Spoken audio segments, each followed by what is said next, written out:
Hey guys, welcome to another episode of the Vinyl Den, your channel for record collecting by record collectors. My name is Nick, and today I'm going to kind of jump on the bandwagon here. I'm going to do the Vinyl Tag 2022. This is the Rob Walker version for the Vinyl Tag this year. So I'm going to go over, I had to break out the crate for this one.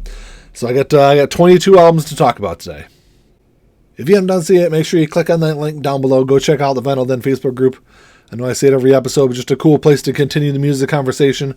There's also a couple other links down there. There's one for the Vinyl Den merch page and one of these cool Vinyl Den t-shirts. There's a link for the Vinyl Den Patreon page if you want to support the show. So it's greatly appreciated. And then there's also a link for the Vinyl Den Spotify playlist. So we do a Spotify playlist every week where we kind of compile music that we've been talking about here on the show. So make sure you check all that out. If you enjoyed the episode, make sure you give me a thumbs up.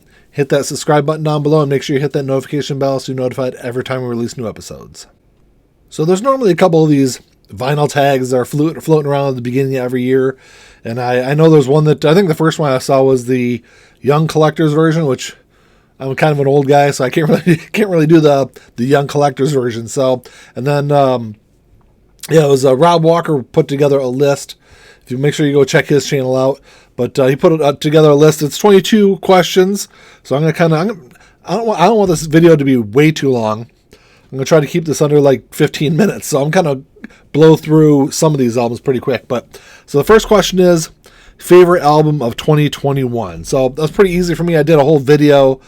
Ian and I did a video earlier, beginning of the year, about our favorite albums. But definitely my favorite album of 2021 was, this is Internet Killed the Rock Star by Mod Sun.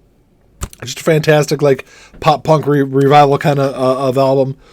It's got, of course, it's on colored vinyl. There's a question on here about colored albums, which I can pick about anything from my collection because I've got so many colored albums. But anyway, question 2, first live show I saw. So I was I probably could have been like 6 or 7 years old, and my parents took me and my brother to go see Neil Diamond, which it's probably not a lot of people's pick for first concerts they ever went to, but I've been a big Neil Diamond fan since I was a kid. So I actually, the funny thing was I went to that concert and I remember like the laser light show that he had in the beginning of the concert, and then I remember waking up for the last track. So I slept through the whole thing. But anyway, that was my first concert I ever went to. All right, so question 3 is a duo. I could have went with a couple of different ones. I ended up going with one that maybe a lot of people might not know this was a duo, but this is Local H, As Good as Dead, one of my favorite 90s albums. This was, Local H has been a 3-piece at times, but on this album they were a 2-piece band, so that's definitely my pick. It's also on cool colored vinyl, so Local H, As Good as Dead. That's my duo there. The next one is an album, Still in the Shrink. Well, I'll get back to that. But the one after that is a concept album. Which concept album? There's only one I could pick. And that's my favorite concept album of all time. Of course, Pink Floyd, The Wall. An album that I've loved since. I probably saw the movie and heard this album for the first time when I was probably 14, maybe 15 years old, and it's been one of my favorite albums really ever since. And it of course I love the movie too, even though people kind of are up and down on the movie. But the next one is an album I haven't played yet. So I picked up quite a few albums recently, so there's a couple I could have went with, but I went ahead and went with this is the new 21 Pilots, Scaled and Icy. I got this from Walmart. It's the Walmart exclusive. It's on like a transparent light blue. But I picked it up because they had it on sale. And, 21 Pilots, they're a decent band. My daughter kind of got me into them a little bit a couple years back now. And so I haven't listened to that. I haven't listened to anything. I haven't even streamed it yet. So I guess that's my one that I haven't played yet. So the next one is an artist I discovered in 2021. This is one that a couple of people on the Vinyl Den Facebook group turned me on to this band. They highly recommended it, and I'd seen the album a bunch of different places. Walked through stores. I even saw it started popping up at Target and Walmart, and pretty much everywhere I turned, I saw this album. So I decided to pick it up and play it, and I've been in love with this album ever since. It's probably one of my most played albums of the last year. but that is the Black Pumas, and I know a lot of people out there have really fell in love with this album also over the course of the last year. So if you haven't checked out Black Pumas, definitely check that out. It's more of kind of like an R&B kind of flavor to it with a rock edge. It's cool. It's kind of a mixing of several different genres. So the next one is a live album. Originally, I was going to go with Nirvana Live at the Paramount just because I really love that one. And then I completely forgot about I even had this album. And this is one that I love the movie that came along with this. I wanted to go on this to see this this tour, but tickets were a little too pricey. I probably should have, because his next tour is going to be even more expensive. But anyway, this is Roger Waters, Us and Them. You guys know me, I'm a huge Pink Floyd fan. So of course I'm going to go with a Roger Waters live show, and it's one that Roger covers a lot of my favorite Pink Floyd stuff, and even some of the deeper cuts from Pink Floyd he covered in this show, and then of course a lot of the stuff from his solo albums he did on there also. So just a fantastic live album. The next one is an album from an artist from another continent. So I kind of had to think about this one for a second, because most of my, the musicians I have are, I guess there are some from the UK, Rolling Stones or Beatles or something like that. But I decided to go a little bit in a left field and go with The Living End, who these guys are from Australia.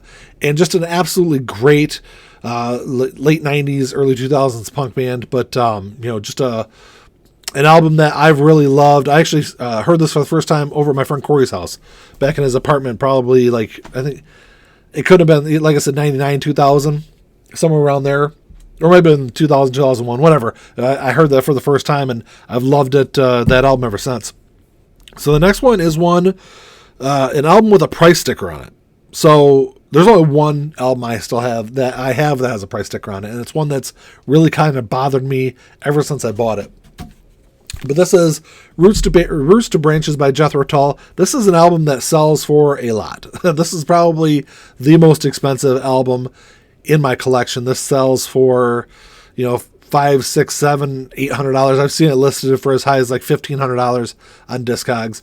And as you can see, it's got a price sticker that is stuck to the cover. So, I've seen other people post pictures on social media of, I'm not sure why, record stores would put something right on the cover like that, but unfortunately, yep, that one's definitely stuck on the cover there.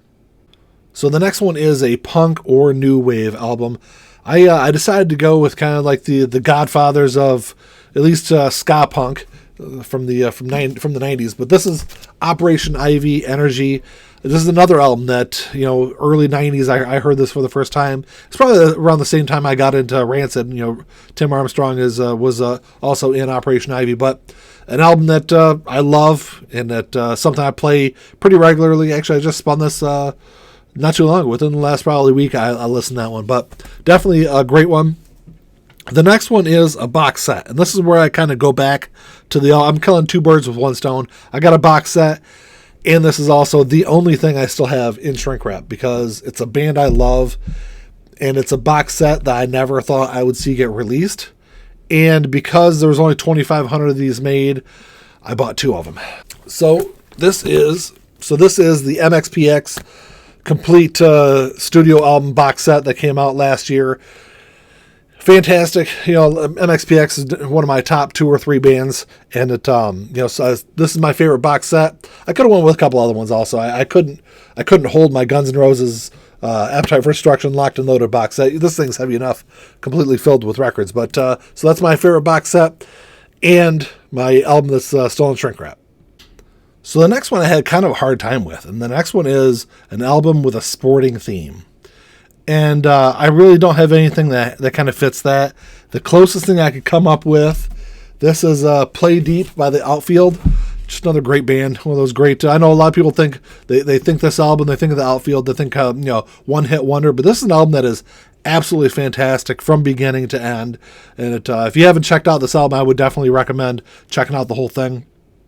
But Your Love is the one hit that everyone knows off of this. Just a great album. Like I said, that's the only thing I can really think of that has kind of like a sporting theme. The next one's a jazz album, and I decided to go with probably my favorite jazz album of all time, and that is Duke Ellington and John Coltrane.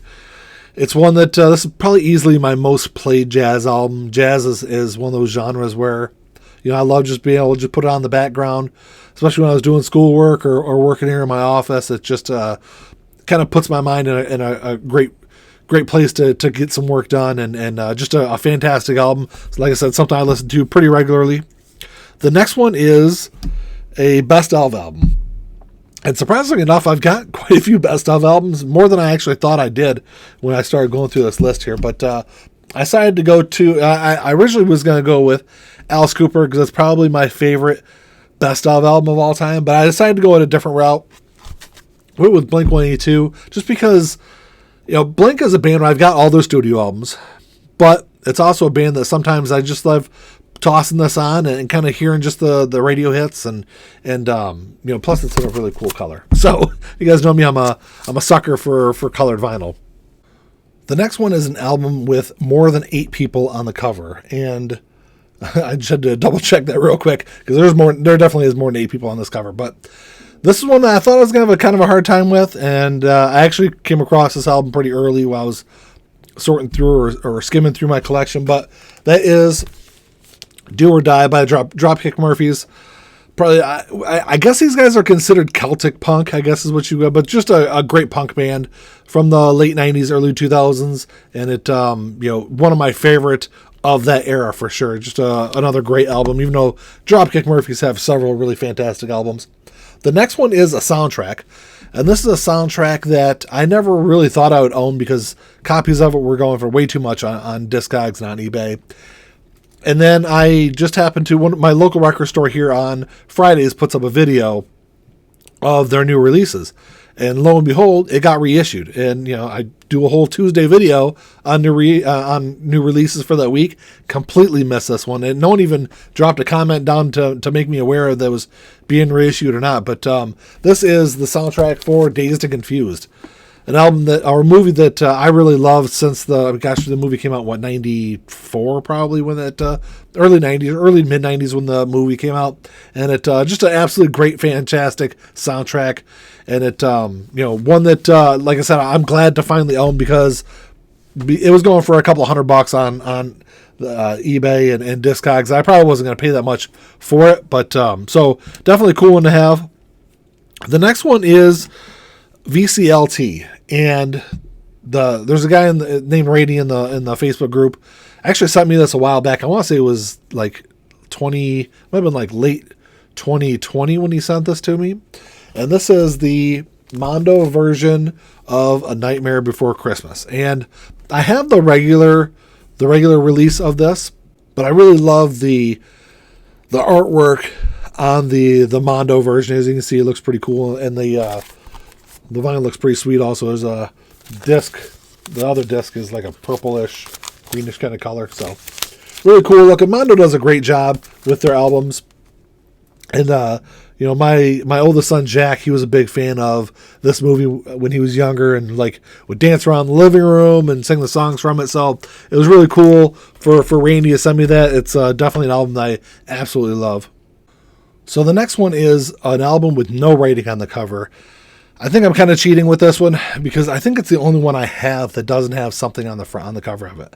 The normal album cover does, but this version of it does not. This is the 1977 classic by Pink Floyd. This is Animals, and this is a very rare French pressing of Animals that is completely, as you can see, it's blank, and it's on pink vinyl. So, just really cool. It's probably one of my most cherished albums that I own. It's these are not something you come across very often. They did do 3 pressings of this. All 3 pressings are a little bit different. This is a second pressing version of it. So, and the vinyl's a little different on each of the 3. So it's it's an album that I never really thought I'd own. When I first heard about this, I was like, oh man, I got to get one of these, and I put it on my Discogs want list, and then surprisingly enough, I happened to get on Discogs right as someone posted, or shortly after somebody posted this, and was asking a lot less than what they were going for. And I didn't really know what I'd be getting. They said it was VG Plus was the condition, but because of the pricing, I wasn't really sure. And then I got this thing, and it looks like it had never been played before. So it's just a really cool thing to have. And like I said, I'm pretty sure it's the only album I have that doesn't have something on the cover of it. So the next one is a 7-inch single. I'm going to kind of cheat again a little bit because this isn't really a single. It is a 7-inch. You guys know me. I'm a big ska and punk fan, especially from the 90s, ska and punk. So this is Hello Rockview, which is an album by Less Than Jake. And this was released, this is a 7-inch box set of that album. And it's an album that even the reissues go for several $100s. And I ended up getting a smoking deal on this. I want to say I paid like $40 for this 7-inch box set. And it worked until I'm not a big fan of listening to 7-inch albums just because I'm kind of lazy when it comes to my music, and I hate having to flip them after every song. But this is the only way I could listen to this until I found a copy, which I did find a copy of the 12-inch version of Hello Rockview last year. But anyway, that's my 7-inch. The next one is colored vinyl.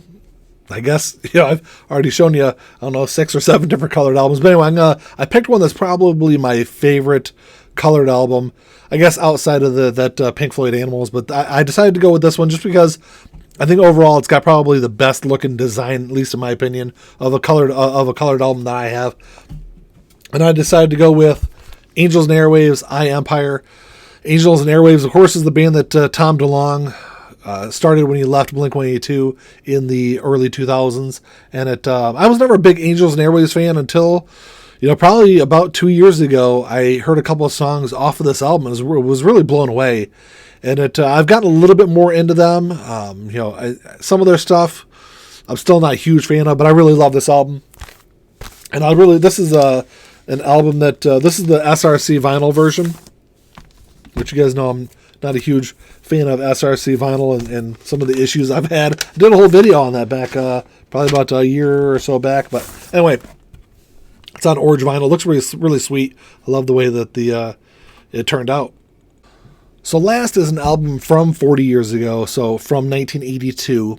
And I decided to go with this album just because, actually, after looking at it, I think I need a new version of it just because this one is a little bit beat up. But I decided to go with Prince, 1999. Just a great album. Of course, Prince is one of those musicians that, personally, I think he's one of the top 2 overall musicians that the U.S. has ever had. Prince and Stevie Wonder are like the top 2 for me. Just because total, everything that they could do musically was just absolutely fantastic. Everything Prince touched, especially in the, late 70s through the 80s, just absolute magic. And this album is definitely the same. Well, that's all I got for you today, guys. Thanks for checking the show out. That's my 22 albums for the Vinyl Tag 2022. Hopefully it wasn't too long. I tried to I wanted to talk about some of those a little bit more in depth, but I knew there wasn't going to be enough time to kind of go through all of them. So drop me a comment. Let me know what you guys think. What are some of your favorites from some of the albums I talked about today? If you enjoyed the episode, make sure you give me the old thumbs up. Hit that subscribe button down below, and come back and check out the show on Sunday. Well, that's all I got. Until next time, keep on spinning. Peace.